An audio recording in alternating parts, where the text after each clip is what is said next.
Eu tenho cá no meu coração que muitas vezes as pessoas cristãs como nós, que conhecem um pouco da palavra, têm uma vivência de igreja, porque a vivência de igreja é um desafio.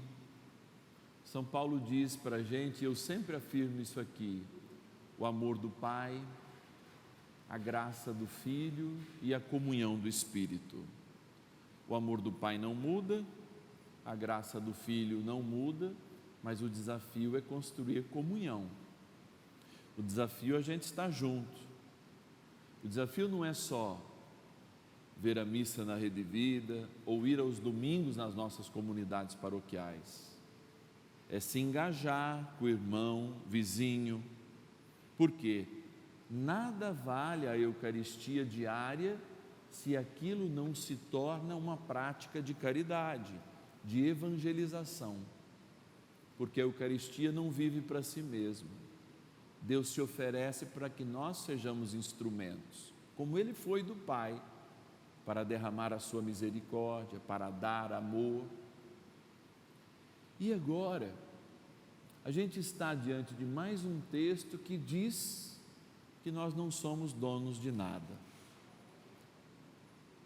Uma das parábolas do reino, Jesus compara a nossa vida, a nossa existência, a existência de uma videira ou o arrendamento de uma vinha, para dizer: nada é da gente. Por que que o dono da vinha não passa a propriedade aos vinhateiros?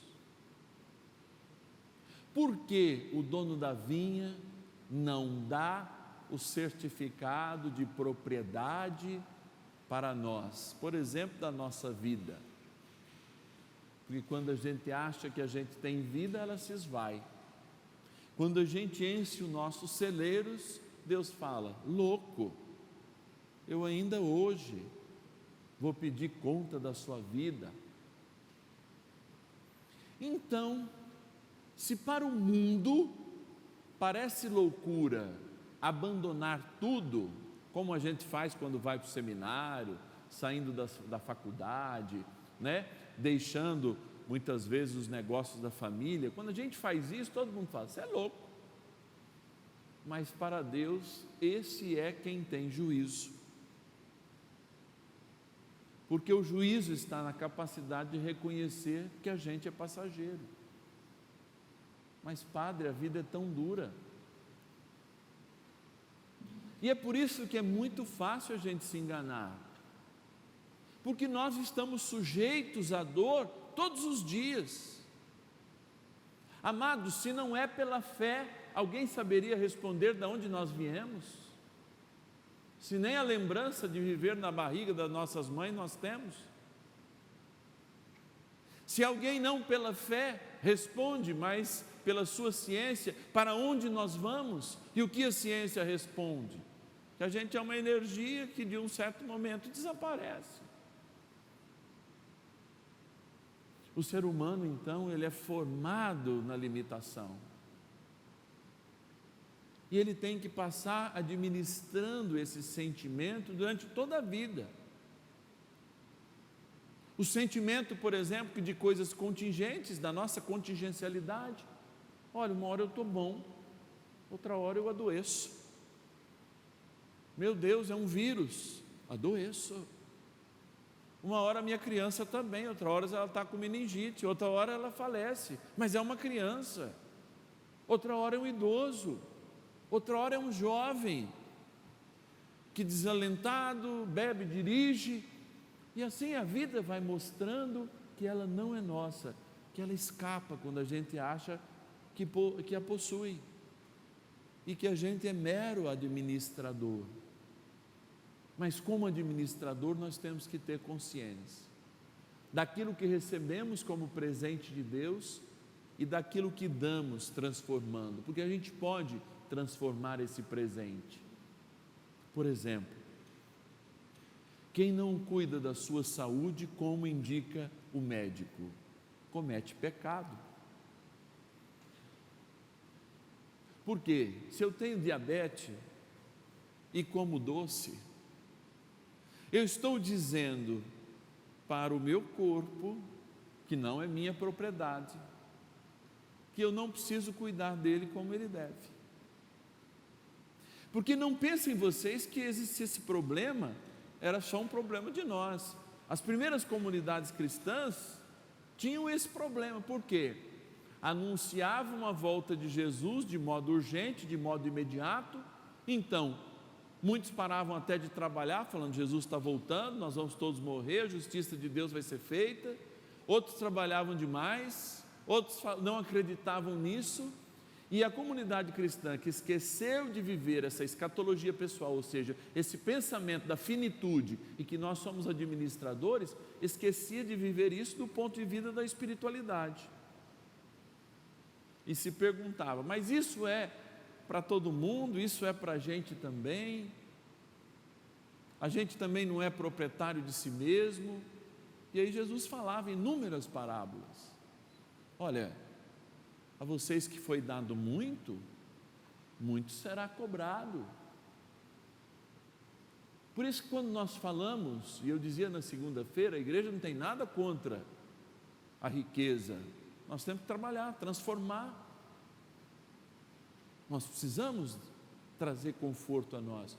Contudo, como se administra o que sobra é o problema. Mas não é só o que sobra, é como administra-se o mínimo que a gente tem.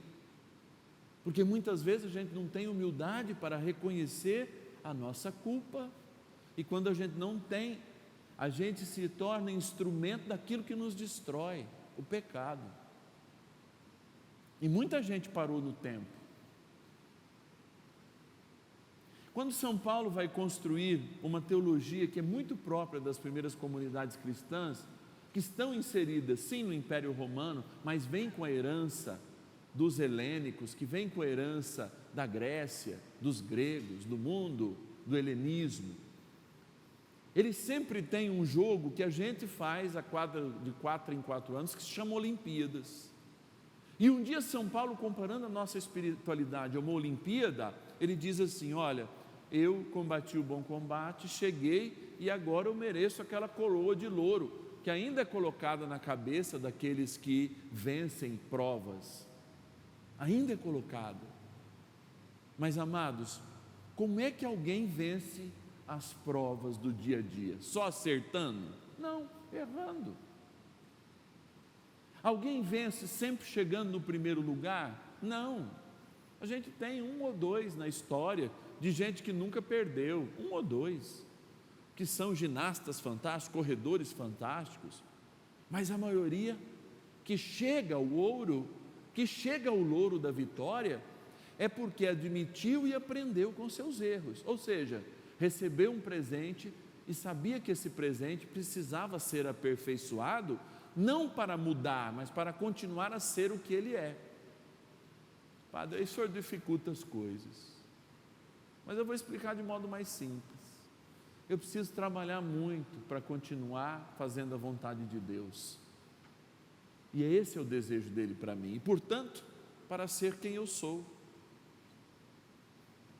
Porque diante do ódio, eu passo a ser aquele que vinga, e Deus não me criou para vingança. Diante da injustiça, eu posso até passar a ser o justiceiro, e Deus não pediu que eu fizesse justiça com as minhas mãos. Diante da iniquidade, eu posso fazer aquele que, recebendo a iniquidade, o trauma, sou aquele que reproduz o trauma, e portanto não evoluo. E quando a gente na igreja fala de uma caminhada espiritual, eu não estou falando de parábolas, eu estou falando de realidades, de homens e mulheres que precisam deixar de ser medíocres espiritualmente, deixar de ser infantis espiritualmente e assumir a sua responsabilidade de continuar no caminho da salvação. E não pensem que é fácil a gente continuar no caminho da salvação, porque a gente é desafiado todos os dias, e não é só o sacerdote, o casal é desafiado, o solteiro é desafiado. mas desafiado a quê? A evoluir espiritualmente, a tomar maturidade espiritual. E qual é o sintoma da maturidade espiritual de quem há muito foi dado e muito trabalhou com aquilo que foi dado? A responsabilidade que a gente assume sobre as nossas vidas, dizendo para Deus que a gente tem muito mais do que merece, muito mais. Porque eu respeito as pessoas que pedem milagre, que solicitam uma cura, eu respeito, eu rezo com elas e para elas, porque já me estive em muitas situações, mas eu não consigo respeitar quem não agradece o dia, que é o maior dos milagres que a gente recebe. Uma vez eu disse assim: as algas marinhas que estão a produzir o nosso oxigênio no fundo do mar. Será que de fato a gente não está a perceber a grandeza daquilo que nos envolve, a força daquilo que nos sustenta? E é isso que Jesus está falando. Amados, percebam o quanto já foi dado. Se eu dissesse para vocês, ou perguntasse para vocês, quantos livramentos já houve na vida de vocês? Alguém saberia contar? Caberia nos vossos dedos, das mãos e dos pés juntos? Não. Mas quantas vezes, durante a última semana, eu agradeci mais do que pedi, por exemplo? Quantas vezes eu de fato fui aquele que reconheceu o quanto muito me foi dado e de joelho no chão, em vez de pedir, agradeci.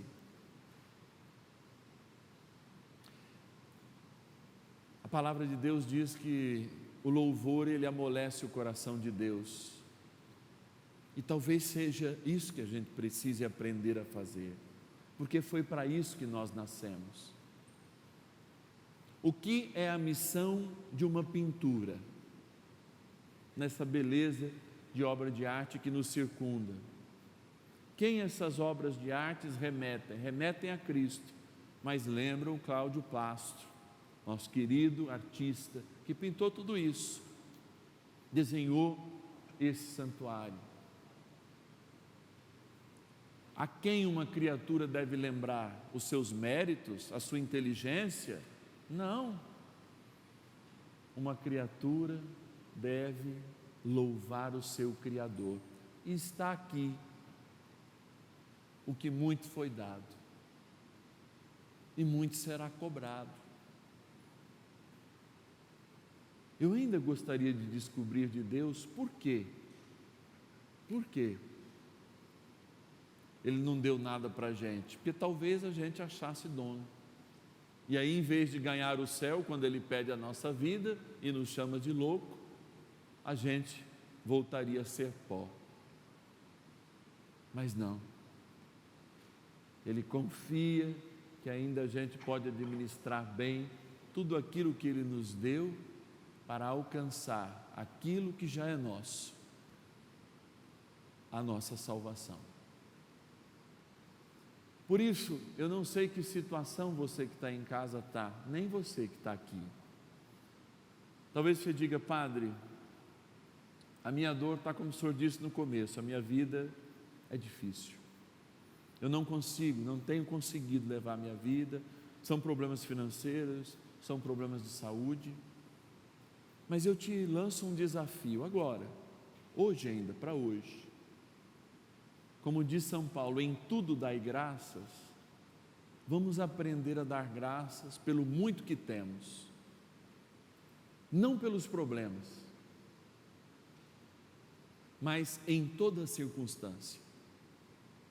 E aí depois você me escreve lá no @Padre Márcio Tadeu, como a tua vida mudou em menos de 24 horas, quando você começou a agradecer, não pelas coisas negativas, mas agradecer mesmo quando há coisas negativas. Faz um teste e eu lanço esse desafio. Se as portas do céu e as comportas do céu não abrirão para a tua vida de modo sobrenatural, e você vai ver isso acontecer em menos tempo que você imagina, talvez ainda hoje, no máximo até amanhã essa hora. Acredita e agradeça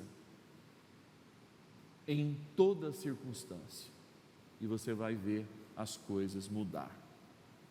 Pois quem a muito foi dado, muito será cobrado. Louve e está pago. Louvado seja nosso Senhor Jesus Cristo. Para que sempre seja louvado. Este programa tem o apoio dos nossos benfeitores. Seja você também um benfeitor, evangelizando conosco. Ligue 0 Operadora 11 4200 8080.